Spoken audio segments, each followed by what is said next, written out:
চাঁদপুরের ফরিদগঞ্জে বিয়ের প্রলোভনের ধর্ষণের অভিযোগে জাতীয় নাগরিক পার্টি এনসিপির উপজেলার যুগ্ম সমন্বয়ক আমিন হোসেন সৈকতকে গ্রেপ্তার করেছে পুলিশ। বুধবার 29 অক্টোবর বিকেলে উপজেলার গল্লাক বাজার এলাকায় নিজ বাসা থেকে যৌথ বাহিনীর সহযোগিতায় ফরিদগঞ্জ থানা পুলিশ তাকে আটক করে। ফরিদগঞ্জ থানার officer in charge OC Mohammad Shah Alam জানান, আদালতের পরোয়ানা কেস নম্বর 347/25 অনুযায়ী আমিন হোসেন সৈকতকে গ্রেপ্তার করা হয়েছে। কাহিনী কি?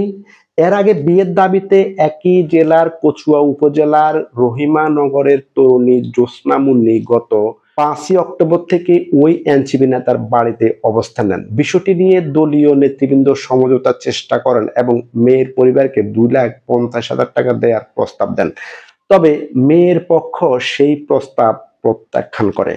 ভুক্তভোগী জ্যোৎস্না মুন্নি গণমাধ্যমকে বলেন, আমাকে বিয়ের প্রলোভন দেখিয়ে একাধিকবার শারীরিক সম্পর্ক করেছে এনসিপি নেতা আমিন হোসেন সৈকত। আমি নিজেও একজন জুলাই যোদ্ধা। আমি এই ঘটনার ন্যায় বিচার চাই। এখনো তাদের দলের নেতারা আমাকে ফোনে ভয় ভীতি দেখাচ্ছে। স্থানীয় সূত্রে জানা গেছে, গ্রেপ্তারের পর আমিন হোসেন সৈকতকে আদালতে পাঠানোর প্রস্তুতি নিচ্ছে পুলিশ। এখন বলেন তো দেখি, এইসব বদমাইশের দল আবার দেশ শাসন করবে? হ্যাঁ, কি একটা অবস্থা! একজনে লাগালাগি করে হেতে আবার তথাকথিত ঠকশোতে গিয়ে কথাও বলে। চিহ, এইসব পোলাপাইন মুখ দেখা কেমনে বুঝি না। দর্শক, চ্যানেলটিকে সাবস্ক্রাইব করে পাশে থাকুন। দেখা হবে পরবর্তী ভিডিওতে। ধন্যবাদ।